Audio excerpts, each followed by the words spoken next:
স্বৈর শাসনের ফ্যাসিস্ট শাসনের যে সবচেয়ে বেশি শেখ হাসিনাকে সহযোগিতা করেছে সাবেক অবৈধ এমপি, বিনা ভোটের এমপি এবং অবৈধ সংসদের অবৈধ স্পিকার শিরিন শারমিন চৌধুরীকে আজকে লালবাগ থানার একটি হত্যা প্রচেষ্টার মামলায় তদন্তকারী কর্মকর্তা তাকে গ্রেপ্তার করে বিজ্ঞ আদালতে উপস্থাপন করে তার বিরুদ্ধে 2 দিনের রিমান্ড দরখাস্ত দাখিল করেন।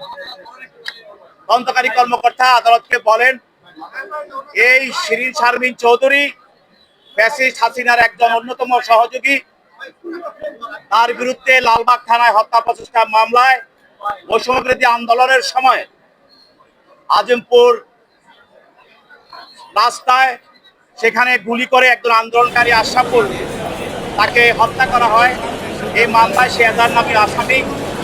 সে 5 আগস্টের পর যে আত্মগোপনে চলে যায়, তাকে সে আত্মগোপন অবস্থা থেকে পুলিশ গ্রেপ্তার করে এবং এই মামলায় যেহেতু সে এজাহার নামী আসামি এবং সে ফ্যাসিস্টের অন্যতম সহযোগী হওয়ার কারণে তাকে স্পিকারের মতো একটা বড় ধরনের পদে তাকে অধিষ্ঠিত করেছিল। তার কাছে বৈষম্যবিরোধী ছাত্র আন্দোলনে যে আমাদের 1500 আমাদের ছাত্র জনতাকে হত্যা করা হয়েছে এবং 20,000 নেতা কর্মীকে চোখ হাত পা অঙ্গহানি করে তাদেরকে আহত করা হয়েছে, এই সব ঘটনার সঙ্গে এসব পরিকল্পনার সঙ্গে এবং গণভবন সহ বিভিন্ন জায়গায় যে পরিকল্পনাগুলো করা হয়েছিল এটার সঙ্গে এই শিরিন শারমিন চৌধুরী জড়িত। অতএব এই মামলায় তাকে রিমান্ডে দেওয়া হোক, তাকে আমরা তদন্ত করে তাকে আমরা জিজ্ঞাসাবাদ করব এবং বিষয়টা আমরা খতিয়ে নেব। এই কারণে তাকে রিমান্ড চাওয়া হয়। উভয় পক্ষের বক্তব্য শোনার পর বিজ্ঞ আদালত তার রিমান্ড আবেদনটা নামঞ্জুর করে এবং তাকে রিমান্ডে না দিয়ে এবং তার যে জামিন চাওয়া হয়েছিল তার আইনজীবীরা সেখানে বক্তব্য রাখেন।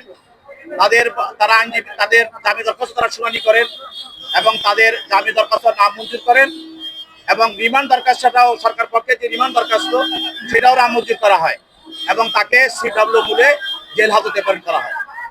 বৈষম্যবিরোধী আন্দোলনের সময়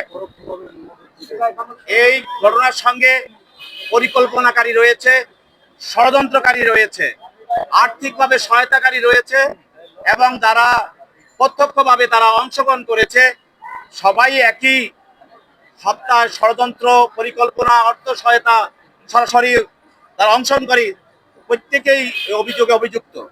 অতএব শিরিন শারমিন চৌধুরী সে পরিকল্পনা এবং ষড়যন্ত্রের সঙ্গে সম্পূর্ণভাবে সে জড়িত এবং আজকে যে মামলা, এই মামলার যে ঘটনার সঙ্গে সে জড়িত তদন্তকারী কর্মকর্তা আজকের এই মামলায় তিনি ব্যক্ত করেছেন।